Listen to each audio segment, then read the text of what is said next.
இன்று நம் கையில் இருக்கும் இந்த 10 ரூபாய் ஒருவேளை கீழே விழுந்தால் கூட சிலர் குனிந்து எடுக்க தயங்கும் ஒரு சில்லறை காசு இல்லையா? இதை வைத்து அதிகபட்சமாக ஒரு சின்ன பிஸ்கட் பாக்கெட்டோ அல்லது ஒரு சிறிய சாக்லேட்டோ வாங்கலாம். சொல்ல போனால் ஒரு டீ குடிக்க கூட இன்று பல இடங்களில் 10 ரூபாய் போதுமானதாக இல்லை. ஆனால் 1960களில் இதே 10 ரூபாய் நோட்டு உங்கள் கையில் இருந்தால் அந்த ஊரிலேயே நீங்கள் ஒரு பெரிய செல்வந்தராக கருதப்பட்டு இருப்பீர்கள் என்று சொன்னால் நம்ப முடிகிறதா? ஆம், 60 ஆண்டுகளுக்கு முன்பு பணத்தின் மதிப்பு எப்படி இருந்தது? ஒரு 10 ரூபாய் நோட்டை வைத்து என்னவெல்லாம் வாங்க முடிந்தது என்பதைத்தான் இந்த வீடியோவில் பார்க்க போகிறோம். 1960 விலைப்பட்டியலை தற்போதைய விலையோடு ஒப்பிட்டு பார்த்தால் நமக்கு தலை சுற்றும். 1 கிலோ சுத்தமான நெய்யின் விலை வெறும் 1 ரூபாய் 20 காசுகள் தான். 1 லிட்டர் பால் வெறும் 36 காசுகளுக்கும் 1 கிலோ பருப்பு 1 ரூபாய் 80 காசுகளுக்கும் கிடைத்துள்ளது.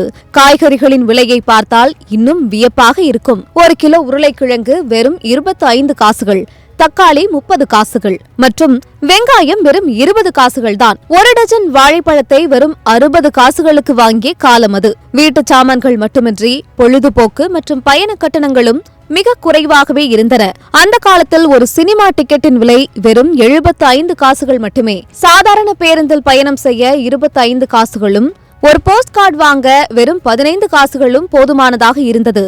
அன்றைய காலகட்டத்தில் ஒரு 10 ரூபாய் நோட்டு என்பது ஒரு நடுத்தர குடும்பத்தின் ஒட்டுமொத்த மாத செலவையே எளிதாக சமாளிக்கும் அளவிற்கு பெரிய தொகையாக இருந்தது. ஆனால் இதில் நாம் கவனிக்க வேண்டிய ஒரு விஷயம் என்னவென்றால், அன்றைய காலகட்டத்தில் மக்களின் சராசரி வருமானமும் மிகவும் குறைவாக இருந்தது. வருமானம் குறைவாக இருந்தாலும் மக்களின் தேவைகள் மிகச் சுருக்கமாக இருந்ததால் தன்னிடம் இருந்த சொற்ப பணத்திலேயே அனைவரும் மன திருப்தியோடு வாழ்ந்தனர்.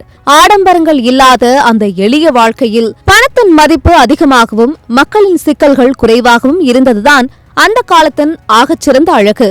காலம் மாறிவிட்டது. இன்று பணவீக்கம் காரணமாக அதே 10 ரூபாயின் மதிப்பு தேய்ந்து போய்விட்டது.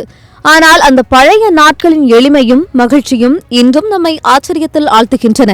உங்கள் தாத்தா அல்லது அப்பா காலத்தில் 10 ரூபாய்க்கு அவர்கள் என்ன வாங்கினார்கள் என்று கேட்டு காமெண்ட் பகுதியில் சொல்லுங்கள்.